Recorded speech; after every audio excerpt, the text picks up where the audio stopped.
Your Notre Dame live stream will begin soon. Thanks for watching.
Your Notre Dame live stream will begin soon. Thanks for watching.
Your Notre Dame live stream will begin soon.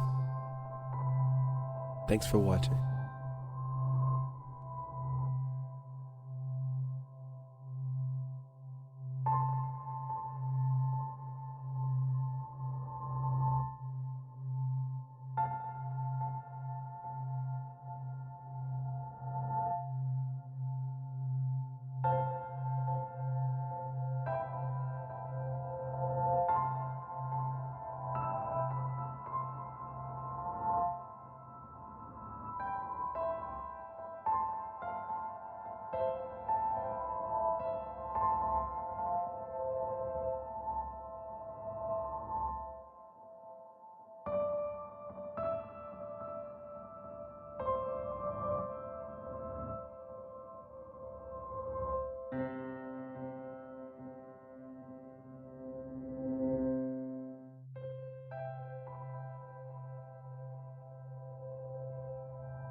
Your Notre Dame live stream will begin soon. Thanks for watching.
Your Notre Dame live stream will begin soon. Thanks for watching.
Your Notre Dame live stream will begin soon.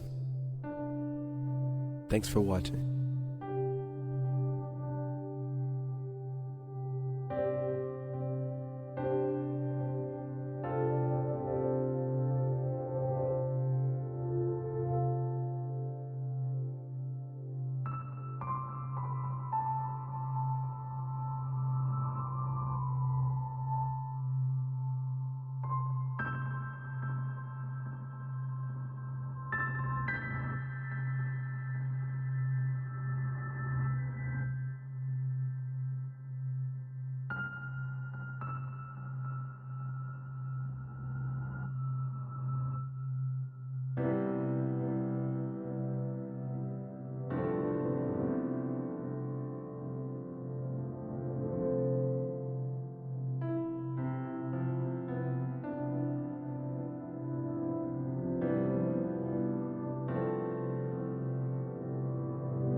Your Notre Dame live stream will begin soon.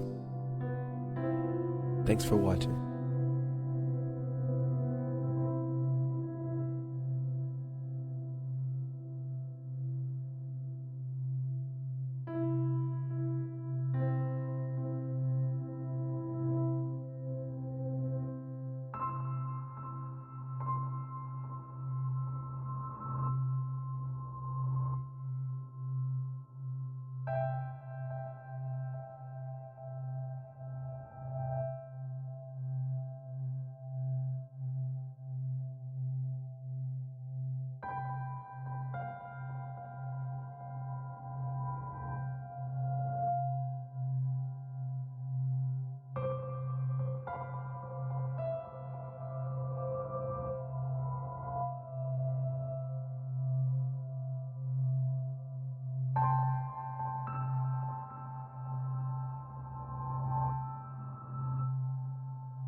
Your Notre Dame live stream will begin soon. Thanks for watching.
Your Notre Dame live stream will begin soon.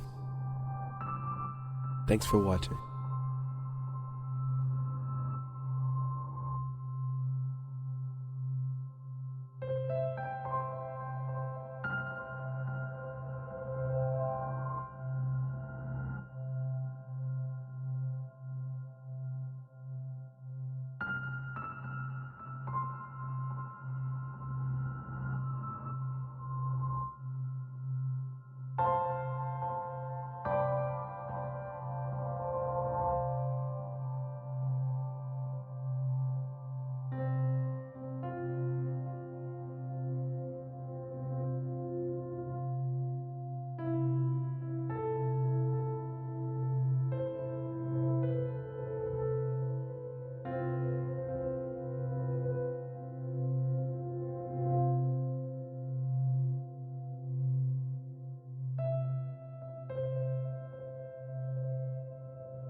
Your Notre Dame live stream will begin soon. Thanks for watching.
Your Notre Dame live stream will begin soon. Thanks for watching.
Your Notre Dame live stream will begin soon.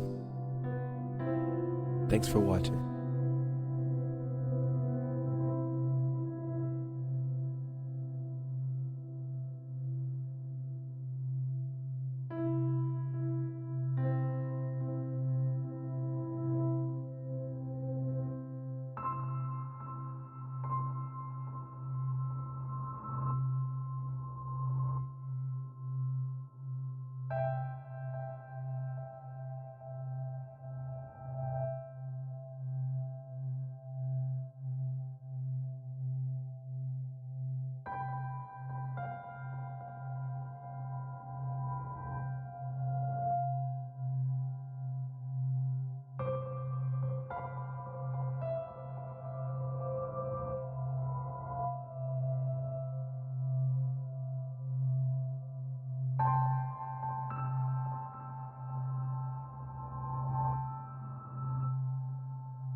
Your Notre Dame live stream will begin soon.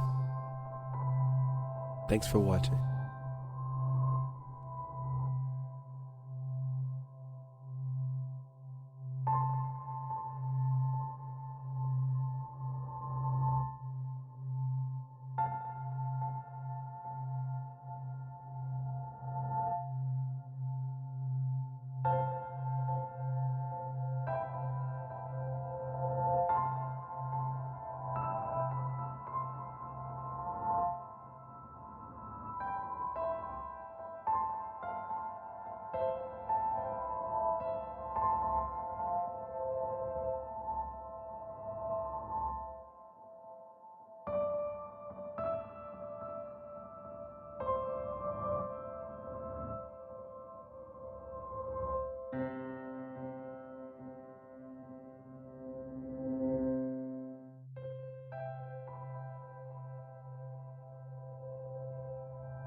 Your Notre Dame live stream. Livestream understands that Jeanette Papin is the reason why we're not started yet.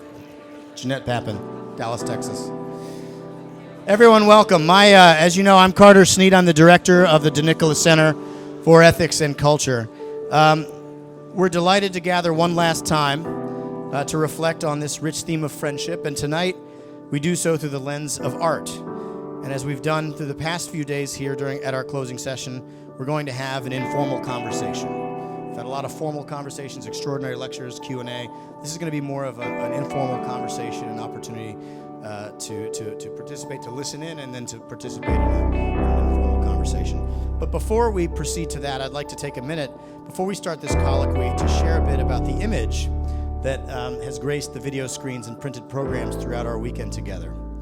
Painted in 1445 by Giovanni de Paolo for the altarpiece in the Church of San Domenico in Siena, this is entitled simply Paradise. In his painting, de Paolo depicts the saints and angels embracing one another as they are reunited in heaven. The absolute joy that de Paolo depicts in these reunions is a lesson to us that friendships that we form here on earth have a telos. The very goal of our pilgrim journey is to one day be welcomed by the communion of saints and angels into the lush heavenly realms where every tear will be wiped away. May our friendships, old and new, bring us ever closer to this heavenly communion. I'd like to extend a sincere thanks to a variety of people who made this extraordinary event possible. Kristen Garvin Podell in the Institute for Scholarship and the Liberal Arts was extraordinarily helpful. Let's hold our applause till the very end, just so we can move through these expressions of gratitude in a way that is consistent with what I'm saying is wasting time right now, so I'll stop talking. To Lisa Vervinkt, Eric Francis, and the team at Venue ND, to the amazing audio-visual technicians, catering, wait staff, all the people who clean the rooms after we leave, everyone who works behind the scenes to make this conference so seamless. To our beloved friend, Dean Martin Kremers of the Mendoza College of Business, who hosted our sessions and panels during the past 2 days. To the more than 100 speakers, friends old and new of the DeNicola Center.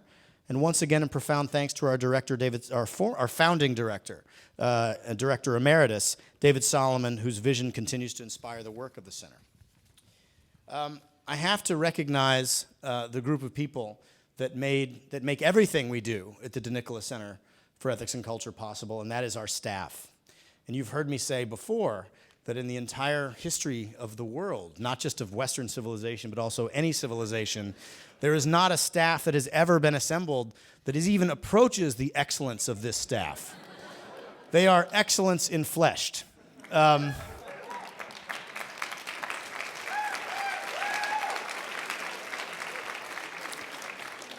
staff includes Tracy Westlake, who has been with the Center for Ethics and Culture since its very beginning as our administrative assistant. We have Laura Gonziorek, our Associate Director for Operations. We have Petra Farrell, who is our Culture of Life Program Manager.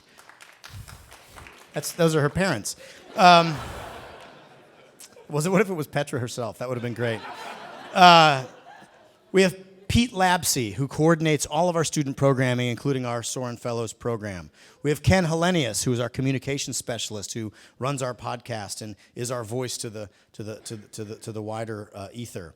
We have Hannah Brown, newly joining us as a program manager. Mihal Ganley, who's our intern, all the way from Ireland. The student workers, the Soren Fellows, and finally, have I forgotten anybody? Yes, I have. The MVP of this event, the incandescent person without whom any of this would be possible, Margaret Cabanis.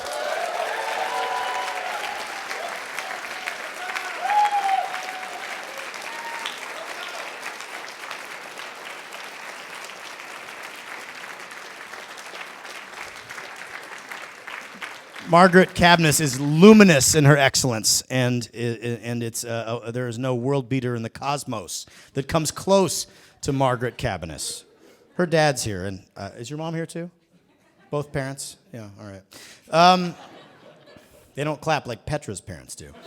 I don't know why that might be, Margaret, but in any event, finally, thank you to all who have been with us over the past few days. You've made this conversation about friendship truly fruitful, refreshing, and encouraging. The grand conversation has taken place not just in the formal sessions, but also in the hallways and our coffee breaks, over our shared meals, even late into the night at Roar's Bar and the hotel lobbies. The conference has been a foretaste of that friendship depicted by Giovanni de Paolo in his Sienese altarpiece, and we are all brought closer to the heavenly paradise because of your friendship. We also wish to extend to you, dear friends, our sincere invitation to come back soon to Notre Dame, the Blessed Mother's University, to take part in future conferences, lectures, masses, tailgates, and events at the De Nicola Center. And now to tonight's conversation. We're delighted to have writer, producer, director Whit Stillman with us this evening. His films are fascinating, deeply comic, and engaging stories of friendship that blend, quote, spiritual engagement, moral consciousness, nostalgia, and a cheerful embrace of human ludicrousness. In the words of, that sounds like my staff, in the words of the Guardian film critic Michael Newton. The memorable characters he creates have been described as people like you and me, people who are alive to the fact that people are lovable with and even because of their faults. We could think of no one better with whom to discuss these themes than our friend James Matthew Wilson. James is Associate Professor of Religion and Literature at the Department of Humanities and Augustinian Traditions at Villanova University. An award-winning scholar of philosophical theology and literature, he has authored dozens of essays, articles, and reviews, and his work appears regularly in First Things, Modern Age, The New Criterion, Dappled Things, National Review, and The American Conservative. James has published 9 books, including the 2018 Hanging God and the poetic sequence, The River of the Immaculate Conception, which will have its formal book launch next Saturday as part of the Benedict XVI Institute Conference at the Basilica of the National Shrine of the Immaculate Conception.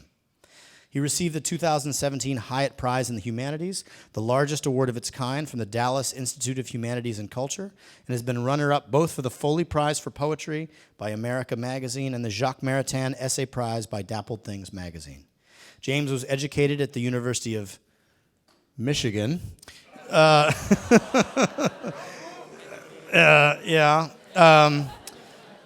University of Massachusetts, and then made amends and was cleansed of all defilement here at the University of Notre Dame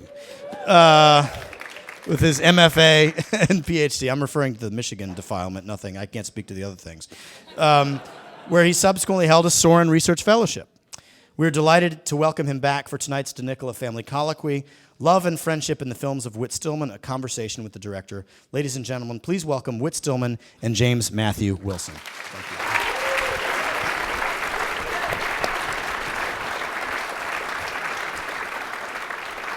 So before we begin, I just want to mention 13 years ago, Alistair McIntyre was giving, I think, a closing keynote on a Saturday night here at the Ethics and Culture Conference.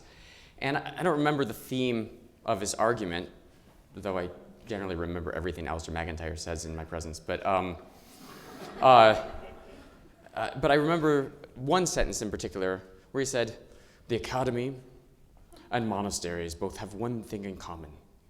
They're both places where children are awkward." At which point, My 6-month-old daughter Livia cried out from the upper balcony of McKenna Hall, she was in my lap, and some friends of ours snatched her up and took her out into the hallway so my wife and I could hear the rest of that wonderful lecture. And so it's a tremendous delight to be here with all of you tonight, and even more so because there are so many of my former students here, including some carrying a baby in this room tonight, and it's just very heartwarming for me. I received an email from this man, Whit Stillman, about a week ago with the following biography that's much more modest than the one you just heard from Carter. Whit Stillman has written and directed 5 films, including Damsels in Distress, Barcelona, and Metropolitan, which was nominated for the 1991 Academy Award for Best Original Screenplay. 2 of his films he turned into novels: The Last Days of Disco with Cocktails at Petrosian Afterwards, winner of France's Prix Fitzgerald, and most recently Love and Friendship, in which Jane Austen's Lady Susan Vernon is entirely vindicated, which was called Very, Very Funny by the New York Times. So let's begin with that. One of the things in that film that you captured... You don't believe the New York Times? I think if you were really, really funny, you would have ended with very, very funny and had the New York Times first. So, what is this, Between Two Ferns? I'm sorry. But let's begin with that. One of the things actually that your film Love and Friendship captures that few of the cinematic adaptations of Austen capture is the absolute hilarity of her novels. And they're funny because they are chastisements of our absurdities when we violate certain mores. Before we start talking about your individual films, could you tell us a little bit about how you view Jane Austen as a novelist, what you find valuable in her, and how she's informed your filmmaking? Well, I'm grateful to Jane Austen for many things, including giving me the title Love and Friendship, which I think got me a ticket to this conference. So there's really nothing about love and friendship in the movie, but it helped me that way. Yes. This was a project. This is the last film that came out. It came out in 2016. And I'd long loved Jane Austen, although I wrong-footed Jane Austen as I had Evelyn Waugh in sort of despising the first things I read by them and later loving them. And at one point, I had the chance to direct a Jane Austen. I was being considered for directing Sense and Sensibility. And at that point, I had the idea that any filmmaker could take a Jane Austen masterpiece and reduce it to a good film if they wanted to. Mm-hmm. And it turns out that isn't true. Mm-hmm. I think only Ang Lee and Emma Thompson and James Schamus, the collaborators in that film, they really succeeded in making a beautiful film with Sense and Sensibility.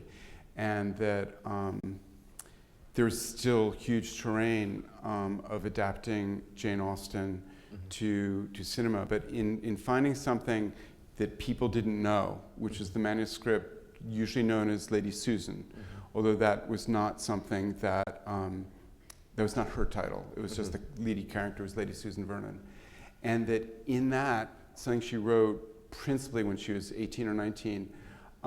There's this crazy humor, and you think it's Oscar Wilde 100 years ahead of the time. And the way she left it was really kind of perfect for an adapter, in the sense that most things that are unfinished aren't so good. In this case, it was unfinished, but it was absolutely great. And the form it was in was not accessible, but within it were things that were just wonderfully funny and interesting. And so this seemed to be something that could be my Jane Austen, that I'd add to the audiovisual shelf, something that people hadn't been that aware of. And it was really wonderful to sort of live for 10 years with these incredibly funny ideas. And I stole some of her lines, like one of the things when she's deprecating education, her character, Lady Susan Vernon, says, the grand affair, talks about the grand affair of education. And I talked to my daughters a lot about that, the grand affair of education. And they got the idea that that was my sentence when it was just stolen from Jane. Oh, they're surprised when they saw the film. Anyway, so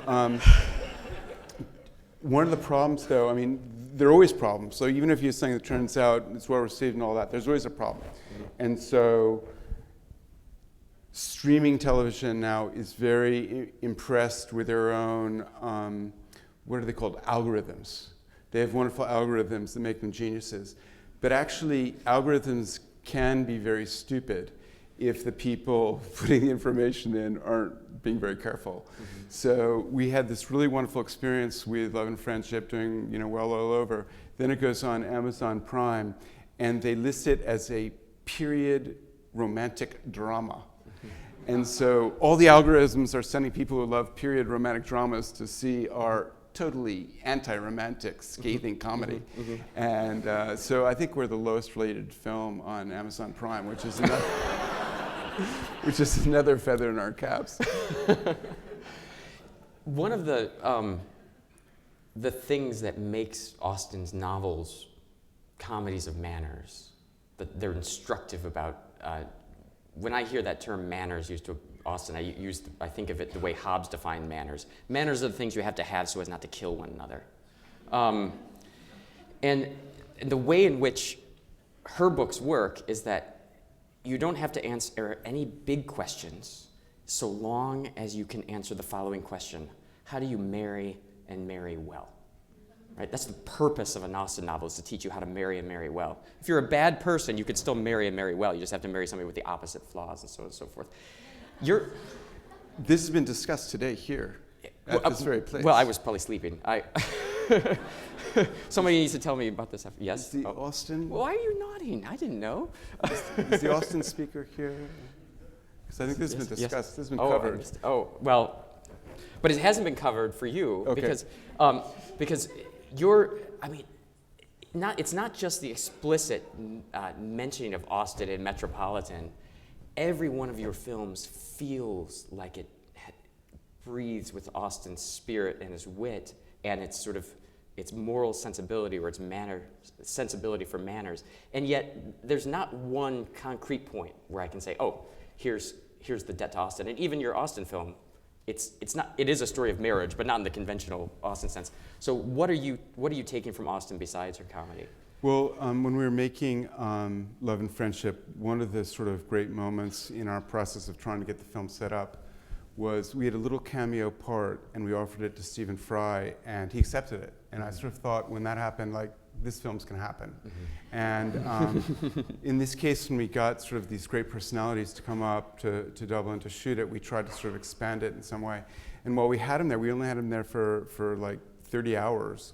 What a charming, brilliant man. And we had him talk about Austen. We interviewed him, and we hope to come out with what he said, because it's so interesting, because I'd always been really pained by the comedy of manners,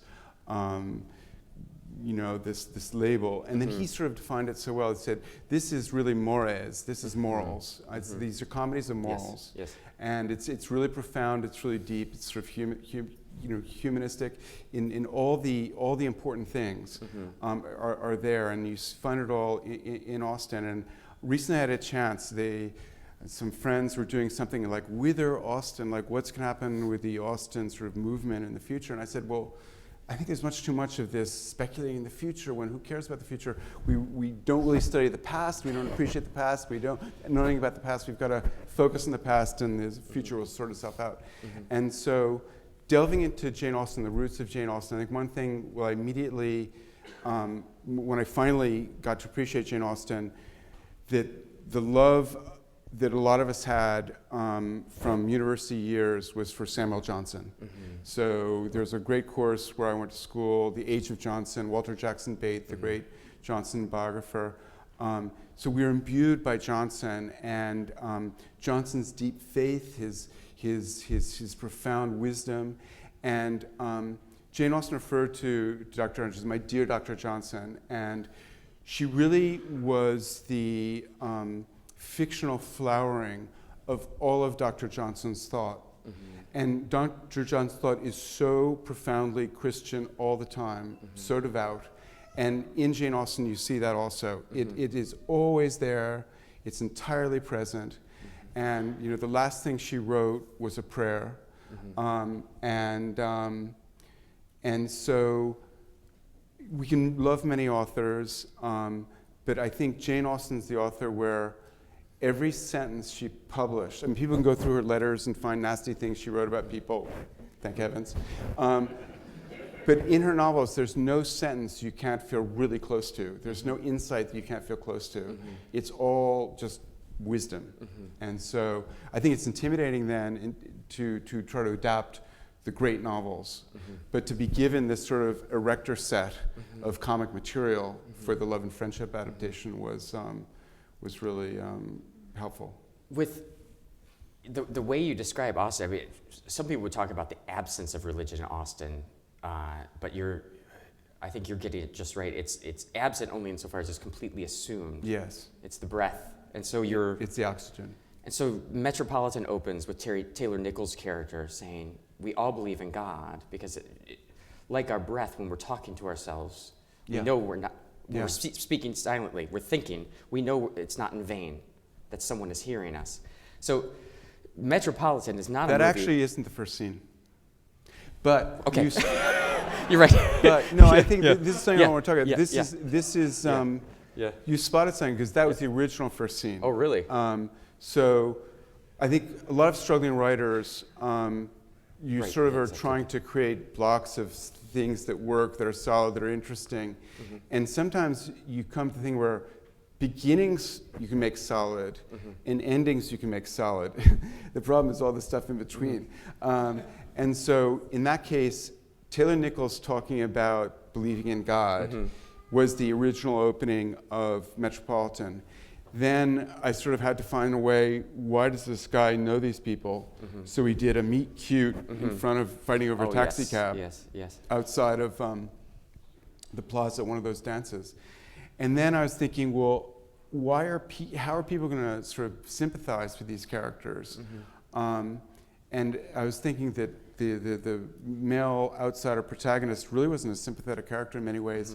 And really it was the girl character, Audrey, who was more sympathetic. And so shouldn't we show the sort of the plight of a lot of these girls going to these parties where supposedly it's their party and they're coming out at a debutante party, and yet they're the unhappiest people there because they don't like being looked at, they don't like the way their dress looks, their younger brother has said something really insulting about how fat their ass is in the dress.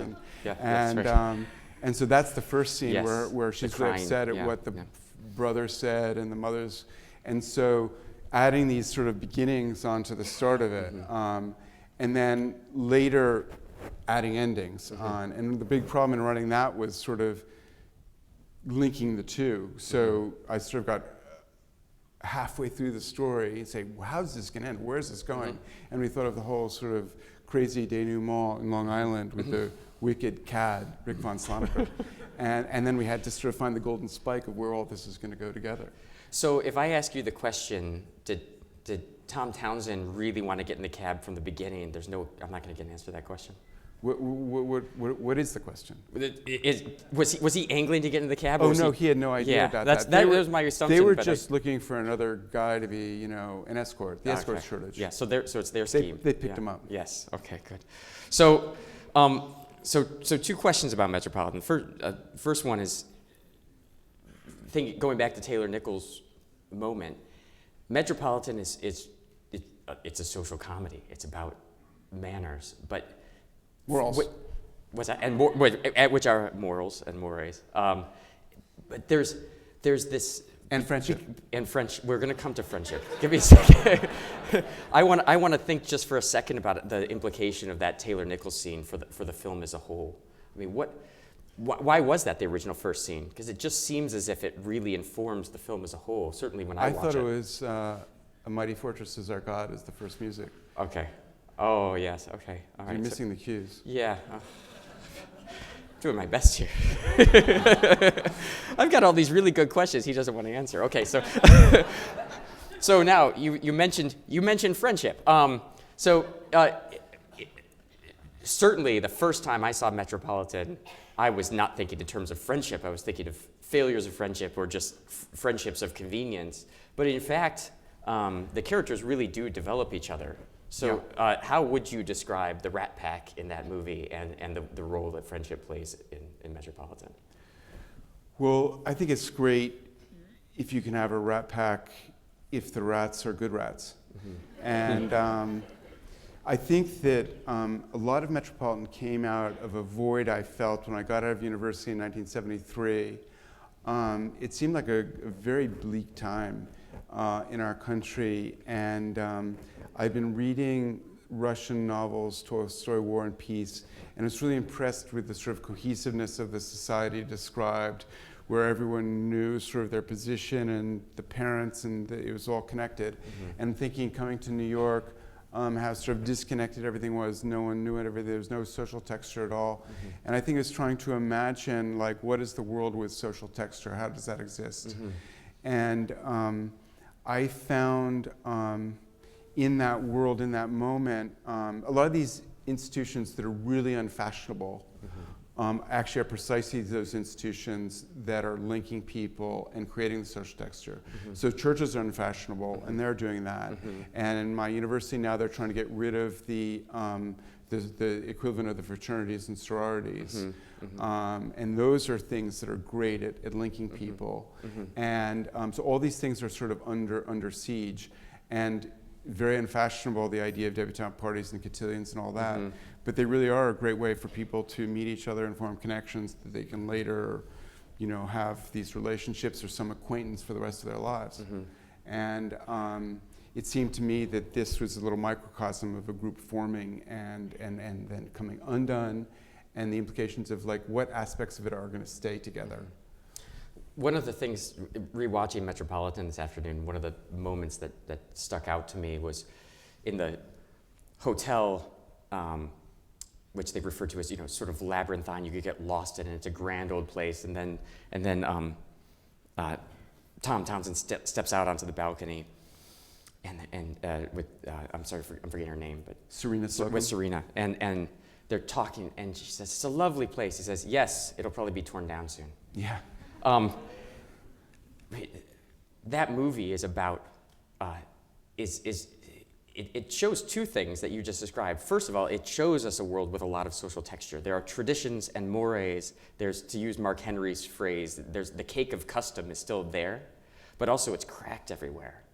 And it seems like the enthusiasts for your films appreciate the way in which it shows custom still in place, and the critics attack your films because custom is still in place and we're beyond culture. No, I don't think that's true. I think we really had a charmed life. I don't know what these critics you talk about. I mean, I think that the no, there's no negative critics. Sorry. The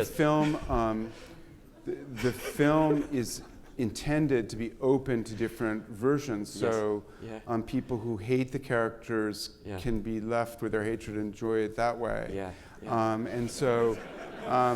And so I saw it in Europe, where it's really well received, but it was playing really differently. It was not playing as a comedy; it was playing as something else sometimes, and it was embraced. That was a sort of a Cinderella film that had a charmed life once we got it off the ground. It's very hard to get a film off the ground, and the first negative words, it just went so well. We get such a nice, even the sort of negative stuff helped us. So the two negative things people would say in the reviews is that, well, you'll hate the characters, and they just do nothing but talk. But then it would be a favorable review. So it sort of suggests people go to see it, but you'll hate the characters, and it's boring with tons of talk.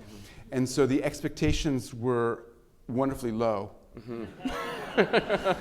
For the film. It's a real problem with the whole selling a film by reviews, because you sort of have to say it's the greatest thing ever, you have to go see it, and then everyone's going to be disappointed. And this meant that their expectations stayed low. And the first sort of negative words in the time, there's Russell Baker, the sort of wonderful humorous columnist, knocked it, and I don't know what his problem was, but the other person who knocked it was Bret Easton Ellis. At the end of the year, he did a roundup of culture, and he knocked it as being just moralistic. And I think being knocked as moralistic by Bret Easton Ellis is like perfect.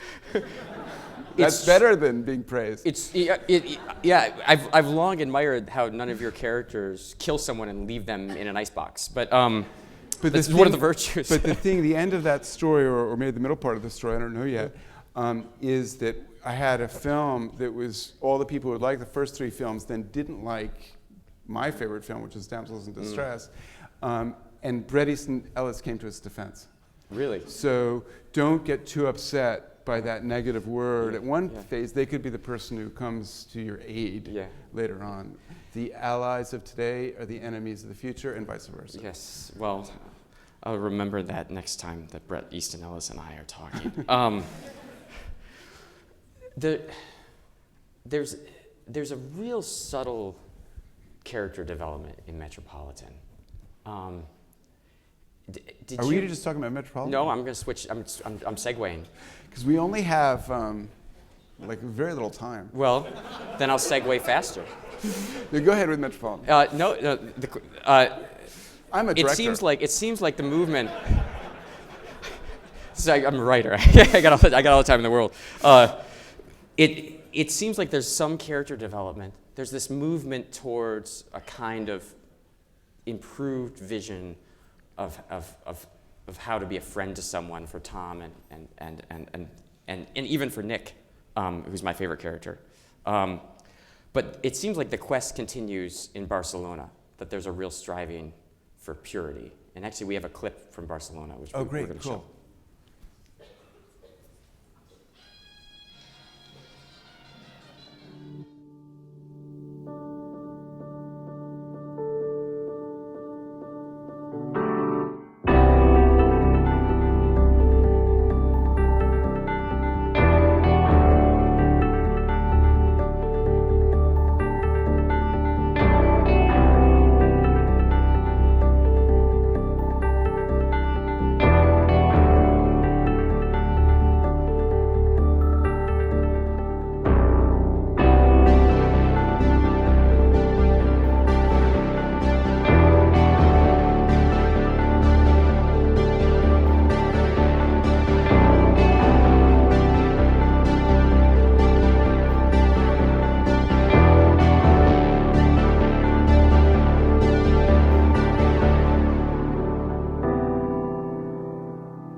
I have no question. Just talk about that. No, I've got a question for you, but you don't need a question. I That's need a too question. good. You need a question? Absolutely. Oh my gosh, this is such a great moment of wayward moral growth as this guy's trying to figure out how to be human in a city that's just been conquered by the sexual revolution. Where do you see this film developing from Metropolitan?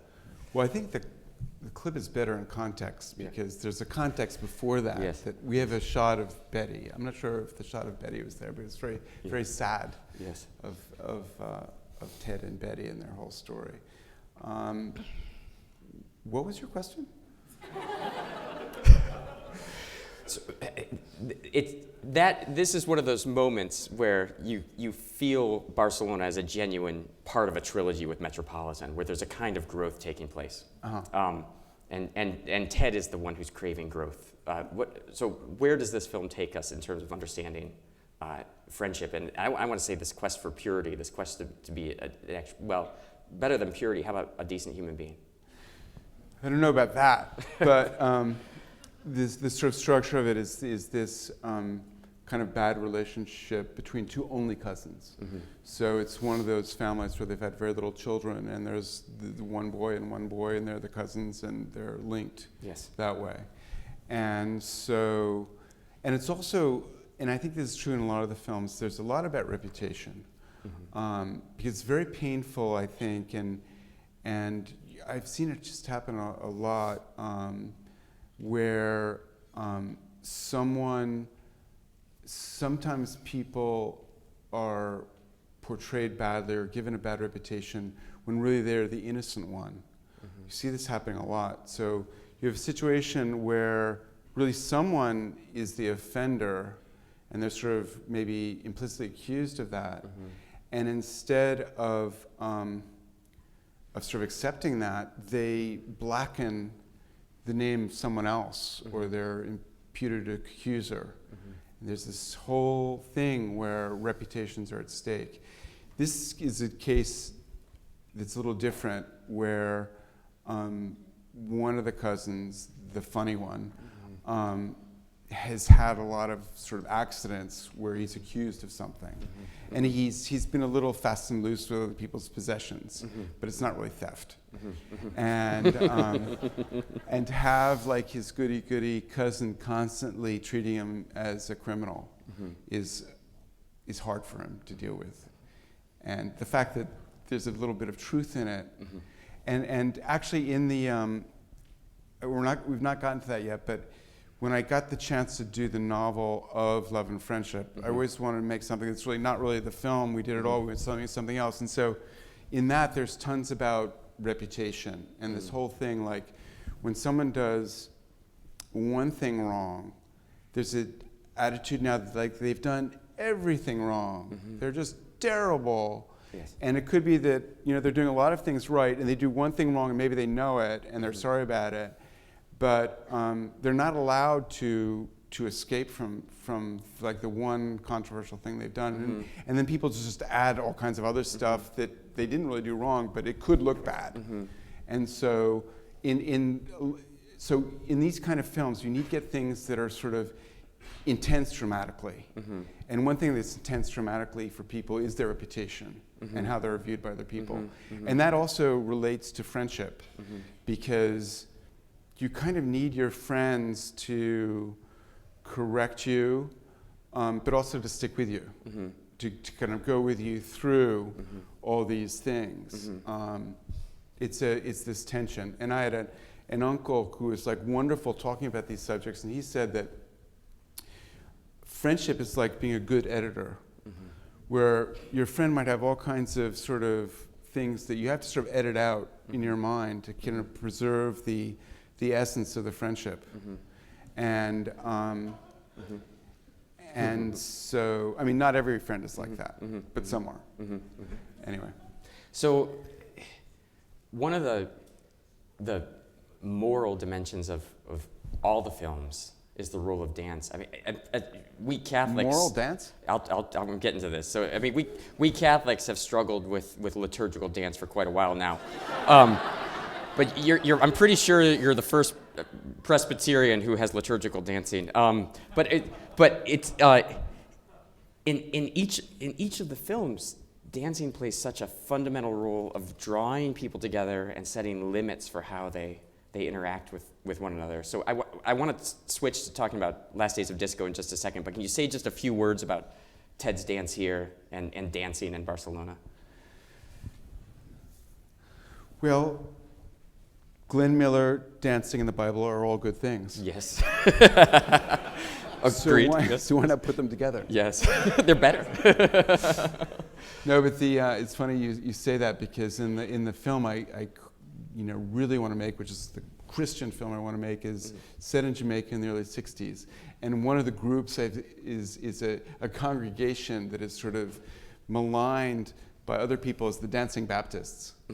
So if you go to sort of church in Jamaica, there's apt to be dancing. And so I think there you really get the liturgical dancing. So Last Days of Disco is the film where dancing plays the most complex role because it's so ubiquitous. So start us off with talking about the role of disco before we go just a little more detail about this. Before going into the role of disco, I mean, the thing is, again, in this kind of film, what kind of things can you show that advance the story, that are interesting to watch, that are sort of beautiful, aesthetically interesting? And in a romantic comedy, dancing is really great. It's cinematic and musical and all the good things. And when we were making Barcelona, it was a very tough shoot. It was, we were shooting Barcelona, actually in the city of Barcelona. And in Spain, the film industry and all my film friends were in Madrid, and Barcelona was more the place to shoot commercials. And so when you do a commercial, you sort of prepare it for a day or two, you shoot for a day or two, you just take all the money and party. And so that was our crew. And we had a 53-day shoot. Wow. They're pretty tired. Yes. On weekends and on Mondays. Yes. And so it was really a slog. I didn't know what I was doing, and that also was a problem. And so it was really, really tough shoot. Also, we were doing a lot of stuff at night and, you know, crazy hours. And then we had a couple of days of shooting in a disco. And the great thing about shooting night scenes in a disco is you can shoot during the day. And so we just had this wonderful experience doing the disco scene. And also we had this great disco song, Boogie Oogie Oogie, playing all the time. And so the crew really liked shooting that scene, the Pennsylvania 6-5000 scene, because, you know, it's a dialogue comedy with a crew that doesn't understand what anyone's saying. And so finally they could see it's a comedy. And in the disco scene also, that was fun for everyone. And it's so great to be shooting night scenes during the day with no windows. And so I was thinking, well, this is really fun. You have these beautiful, fascinating actresses in discos, shooting during the day, and how great it would be to do a film just with that, just the good parts of our Barcelona shoot. And of course, it turns out to be really hard to have a disco full of, you know, 5,000 extras or whatever it is. But. So, in Metropolitan, thinking about the characters earlier today, and then especially in Last Days of Disco, I kept thinking about that line from Solzhenitsyn, that the line between good and evil runs through the heart of every single person, heart of every man. And watching the Last Days of Disco, you thought of Solzhenitsyn? Oh, of course, yes. Because the disco is, you just described the goodness of dancing, and it's such a place of happiness in some respects, but it's also a really sordid, filthy place that nobody quite belongs. Well, I heard that almost everyone came to Studio 54, but I never heard of Solzhenitsyn coming. No, he didn't come. He just gave me a gloss to understand it. I mean, again, there was something wonderfully retro about what they call in the film the disco movement. Yeah. So, I mean, one of the bad things about the New York of 1973 was that there's like no place to go that was sort of sociable and that kind of, and there had been these little discotheques from the 1960s, these tiny places and a tiny little dance floor, and people would dance. And those are great. But those had all disappeared. There were sort of juice bars where people would take drugs, and I don't know what there was, but it was just terrible.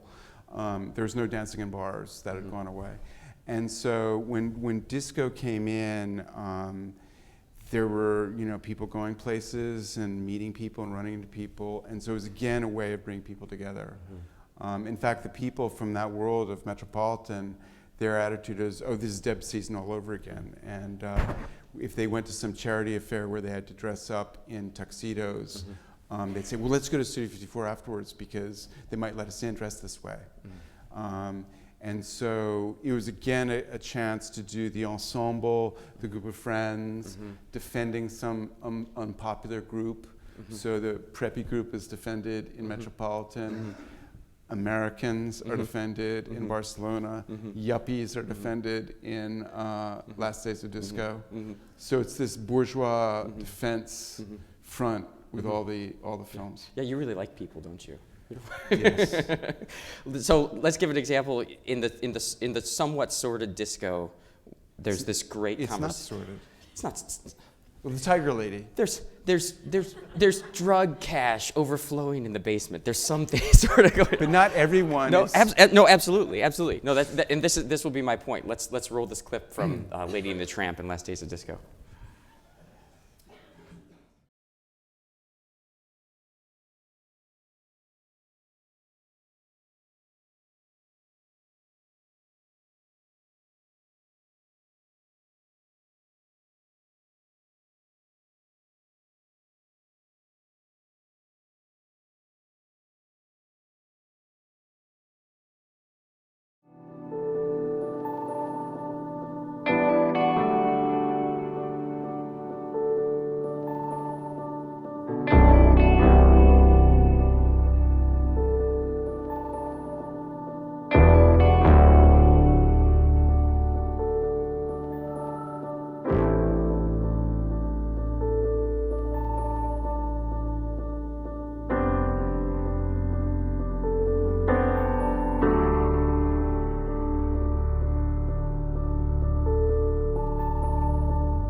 So.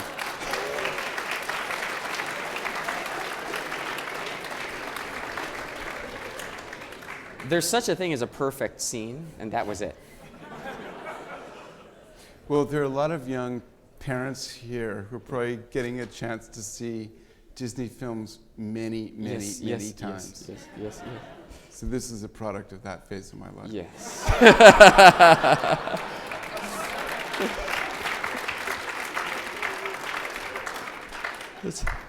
You're explaining something, which is when I teach Plato, why do I use Cookie Monster gobbling up the triangle cookies to explain that triangles are real regardless of how many he eats? It's a source. I mean, your defense of Scotty is the defense that you're talking about here. This is a movie that is where the characters go through some rough stuff, but they emerge changed, I think. Do you think they change? I mean, I think people can change, yes. Yeah. You said you were loquacious. Okay. So with Last Days of Disco, it culminates in a real change, which is Alice and the lawyer, who's Josh, who's defending Scotty Dog, dancing on the subway. Yeah. I mean, this is what I want to bring us to. There are different kinds of dance going on in this film, don't you think? Mm-hmm. And how would you talk about them? Well, I don't know. Different kinds of dance going. Well, I think it would be great if there's more dancing in bars, to be honest. One of my favorite scenes is when there's sort of a jukebox in a bar situation and they get to dance to old songs in a bar. And I'm not sure if people ever dance in bars, but it seems like a really, I guess they'd have to drink too much. So maybe that's not so good. But it does seem to me that dancing has been essentially taken out of our lives. It's sort of been removed. And when you watch certain old films, there's a wonderful French film, and you can find it on YouTube. It's out of copyright, so it's legal to watch it on YouTube. It is Under the Roofs of Paris, a René Clair film, Sous les toits de Paris. And it's really fascinating to see the world of sort of 1931, where everything is dancing. Like everywhere they go, every restaurant they go, there's dancing. And I remember this sort of from my parents' generation, where dancing was a big part of their life, and I remember going to these parties where all the old people really could dance well. They really knew how to do all this stuff. My father loved the polka. And dancing has been sort of taken out of our lives. And it shouldn't have to be, you have to stay up to midnight and get beyond a velvet rope and pay tons of money to be with delinquents. You should, the tea room, the dancing tea room should be brought back. Dancing at the 4 p.m. with tea. That would be good. And so in Last Days of Disco, I tried to have sort of a lot of that.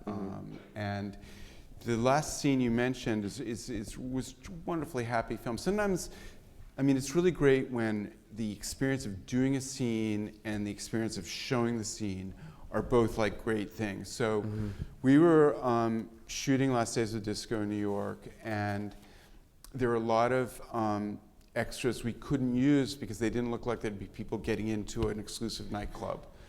And then we had this one scene where everyone in the subway starts dancing. And so we had all these really talented people who are not the kind of people that ever be cast in like a dance film, but who are great dancers. And they're every size and shape and age, and everyone really knocked themselves out. In New York, there are some tracks where the city has some trains you can hire for films and kind of go back and forth and film your subway scenes. I think it's connected to the Subway Museum. And we were able to just do this wonderful thing, and these extras just went crazy. And with this wonderful song, Love Train, which is kind of a beautiful song on many levels and sort of spiritual in a way. And in the music in Last Days of Disco, we really very heavily slant it towards what's called Philly soul. And a lot of that, it comes out of sort of black gospel culture, and it's really beautiful and really sort of good ideas and good values. And maybe that doesn't go with the idea of disco, but a lot of that sort of Harold Melvin and the Blue Notes, Gamble and Huff, all the Philly soul stuff is really moving music. Now, what did you do with the novelization of The Last Days of Disco? Where does it go that the movie doesn't go? Well, in the case of both novels, I think I sort of thought, I can just add description and just dramatize the dialogue and the scenes we have now. But when you kind of come to you don't want to do that. You want to do something else. And so in the case of both novels, sort of the last minute sort of what I consider genius idea came. And this was to have the narrator, one of the characters who's an aspiring writer, so the Jimmy Steinway dancing ad man character is a frustrated writer. Many people in advertising are. And he gets the commission from Castrock, the production company, to do the novelization. But he actually is one of the characters, one of the people in the story. So he keeps sort of correcting and changing it based on what it really was. And he can add all kinds of material to it. And so there's a lot of material in the novel. It's also my first novel. So I think Metropolitan's first film, Last Days of Disco, and the long titles With Cocktails at Petrosian afterwards. I think when you do a first project, you put in just lots of your thoughts because you don't know if you ever get to do another one. So put everything in. Yeah. And I think that can enrich something. And then the idea to continue the story.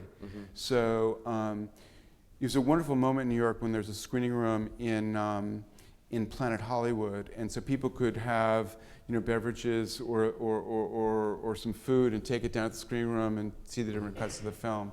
And so we have in it the actual characters of the story coming back and watching the film version of their story, and then they go around the corner to this really cool restaurant where you could have cocktails called Petrosian. So, and then parts of the story continue. And so that was a really great experience to get to write that novel. Because originally I wanted to write novels, but I didn't have the courage to do so. Oh, that's right. You said your favorite film is Damsels in Distress, and Yes. I can believe that for a number of reasons. But one of the things that makes it feel like such a crowning achievement after the trilogy is the way it ends, where I've lost her name. Wister, what's the Violet Wister? Violet Wister. All she wants is to learn the truisms of everyday life and to start an international dance craze. And then we end learning the Sambola. Yeah. And it's Did just. you learn it? I've danced the Sambola my whole life. Well, actually, Carter you can dance said that yes. at the end of the conference there will be Sambola lessons. Sambola. Yes. I was rewatching that part on YouTube so I could get the step down. It's on YouTube. Yes, so I recommend you go home, turn around for the count of 8. You just need to know how to count to 8. If you can count to 8, you can do the Sambola. Yes. But it seems to me that that dance and music sum up this reassertion of moral law in the films, so that when you think it's gone, suddenly someone says, "No, we're going to limbo." You're going to have to. That's Barcelona. Yes. But this isn't going to be a question. We've had a long conversation, and I know that there are questions in the audience. Let's open things up to everyone. Let's see. What do you have to say? Ask Whit. Well, I'm going to go on to something. There's a question. Okay, good. Oh. Just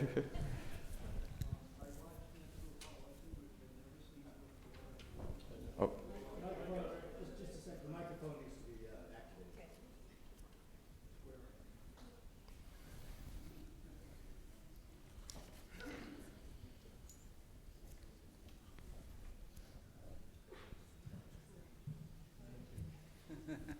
I watched it and with something of a sense of deja vu.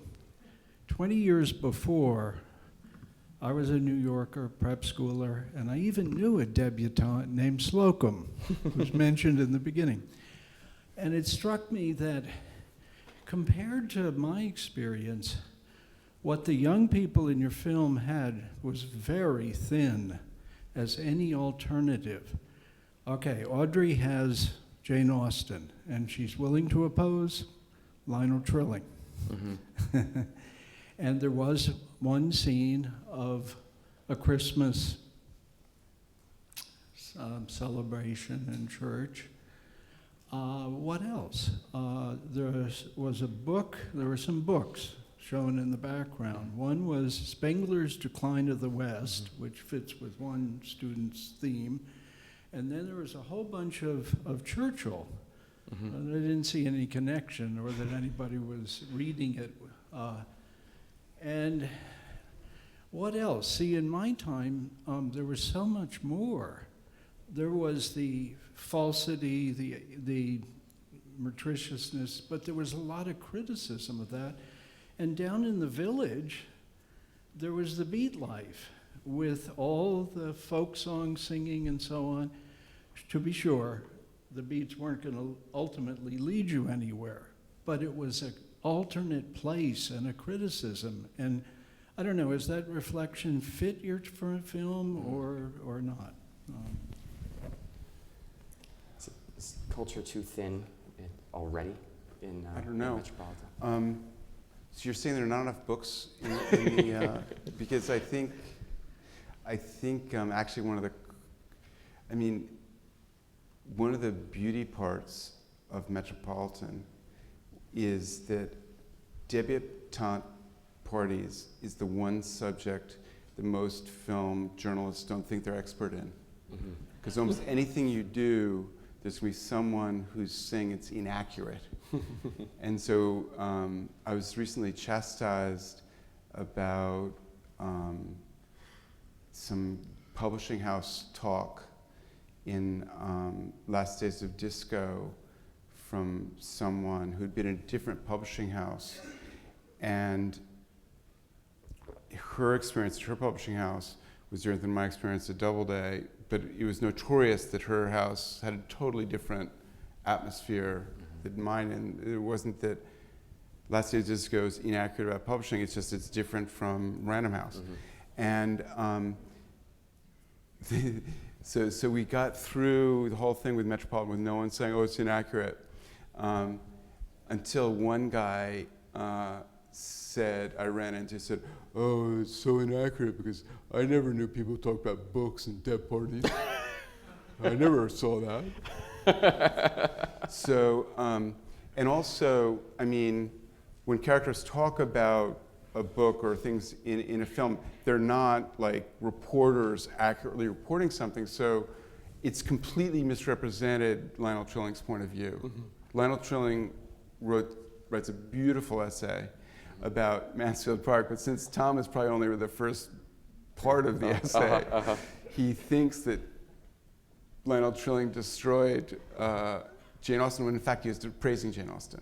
So he starts saying, Louis today cannot admire a virtuous heroine, but then he goes on to talk about how great Mansfield Park is. And it's interesting, Mansfield Park is really the trump card with Austen, because even Nabokov, who is denigrating everyone and denigrating women writers, I think someone said, well, what about this? And he had to admit that Mansfield Park was great. And so Mansfield Park is the trump card in Jane Austen's work.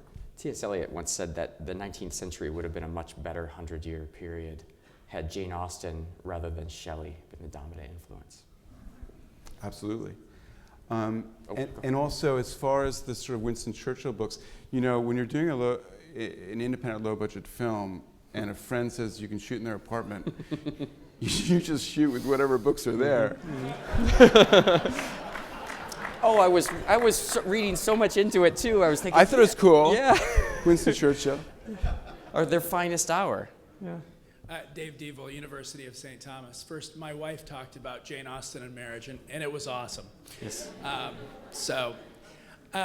have a question. You talked about the editing, and it seems as if candor in the sort of Jane Austen and Samuel Johnson sense is an important part of their development, that they have to kind of edit not only in their minds, but also learn how to speak well. And you know, Metropolitan has the great scene with the Truth or Dare party, but then there are many other scenes in the other films where people say too much, and that's a part of the growth process. So just maybe you could comment on the role of true candor in your films. Yeah, don't be too candid. That's the lesson. I don't know. What do you think about that? I don't want to tell you. Be frank. It's certainly been one of the lessons of my life to learn when to shut up. So. One thing I want to talk about is the problem in cinema. Like, for me, my bête noire in cinema is the idea of vérité, of things that the truthfulness of the camera. The camera is untruthful. It's very cruel. It's really dehumanizing, and a lot of the work of filmmakers is to humanize what the camera is seeing. So if someone was to do a documentary about Debsies and you just had a camera and all this, it would all look loathsome. It would all be incredibly sort of cruel, and you wouldn't like anyone, and it'd be just, oh, what a wasteland all this is. And there seems to be this idea that things that are real and verite have some moral superiority or aesthetic superiority over things that are sort of created and manipulated. And they seem to be so essentially untruthful. So I see it with a cinematographer I worked with 3 times, the first 3 films. I think it was with Barcelona. He said, now when we film the car, do you want to see the actors' faces, or do you want to see the reflection of leaves and stuff like that on the car windows? And I said, well, why would I want to see the reflection of leaves in the car windows? I want to see the actors.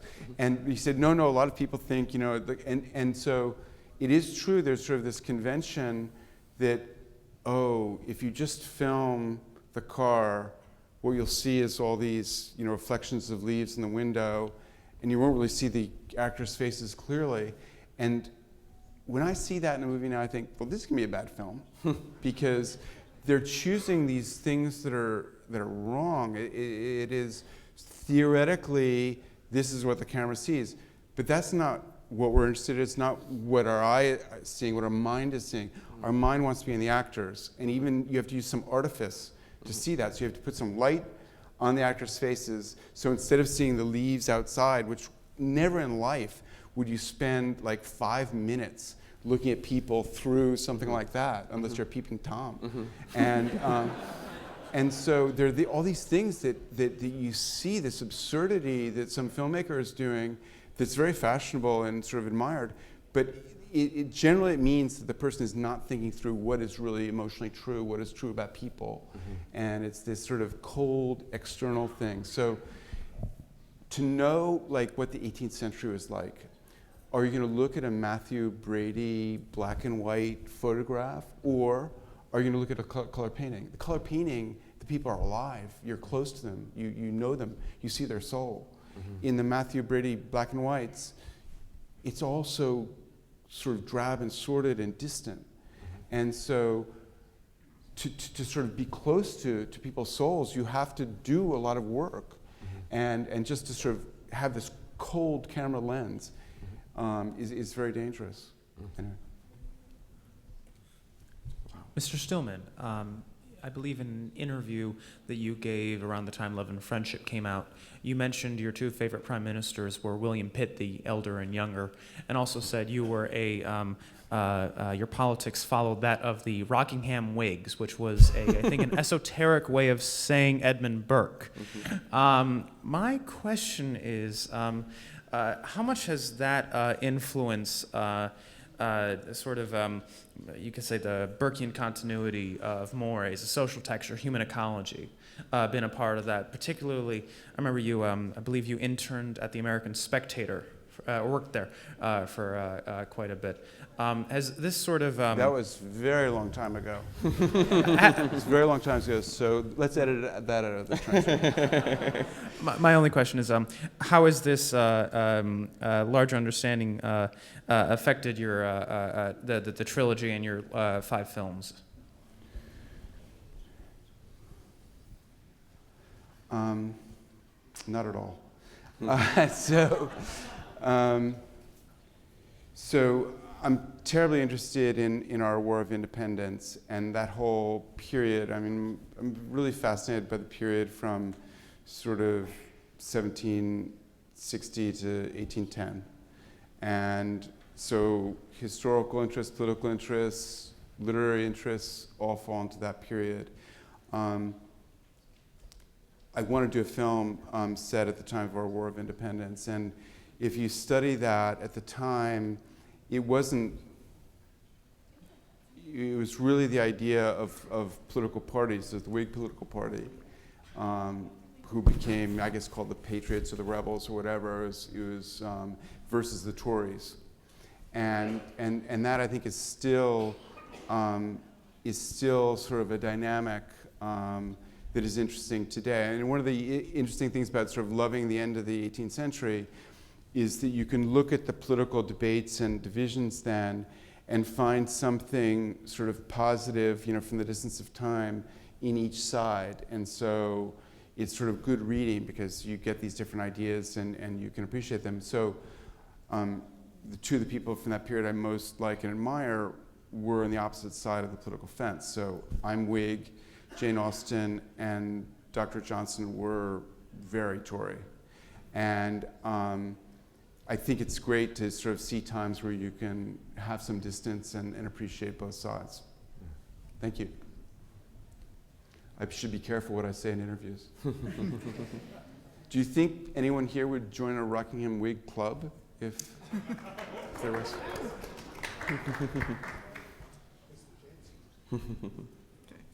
Hi. As someone who was a Deb during that time, you got it right. I can tell you that from the Laura Ashley dresses and house furnishings to the books during the parties, because although we weren't very political, you got it incredibly right. It was very freaky, down to the furniture that my mother still has from that period. Thanks. You know, it's funny because most cinema, everything starts from scratch and has to be created. So you have like a studio and you have to put furniture in it. And there's so many advantages of tiny budget films, which is you can't have a studio and then bring everything in. You actually have to go to someone's house. And then therefore you get all kinds of accuracy. You get Winston Churchill books in their shelves and things like that. Things that maybe the art director wouldn't think of. And what you're saying, that's because we were shooting the actual places, so. But even the discussion of reading the letters of the boyfriends out loud at boarding school, yes, that happened. And people would refer to their boyfriends by the school that they went to. So you got it right. And it's very freaky, actually, the Good, deja vu. thank you. Thanks very much.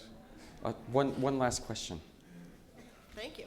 Hi, so I'm curious, I guess, asking within the scope of the film Love and Friendship. I'm curious if you as a director, or maybe something already implicit in Austen's writings, if she or you had any realization to the qualities particular to male friendships, female friendships, or male-female relationships in general. Well, I'm grateful to that movie for getting me here because the title Love and Friendship. And I was thinking of saying that that's the one movie I made where there are no friendships. But actually there is a friendship in the movie. It's sort of an insidious, toxic friendship. It is Lady Susan Vernon and her friend Alicia Johnson. And they are a nasty pair. And that happens too, you know, that's when the Rat Pack really are rats. And the difference between male and female friendships.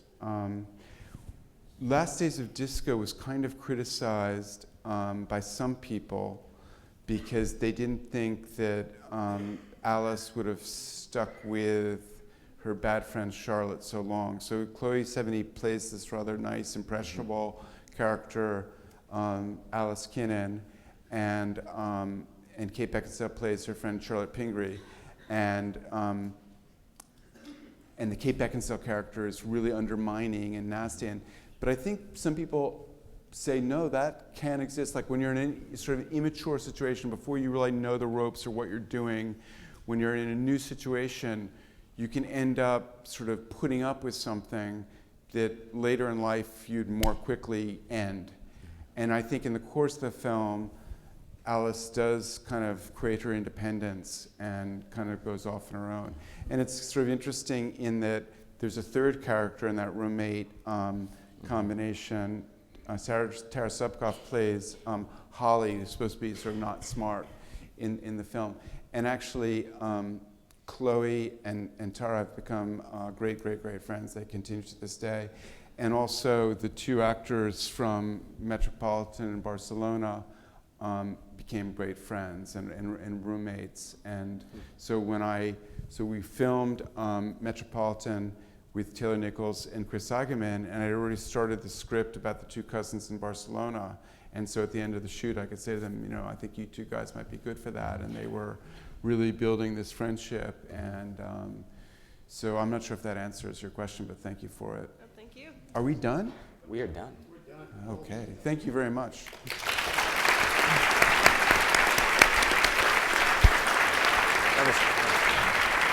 Thanks for that. That was wonderful.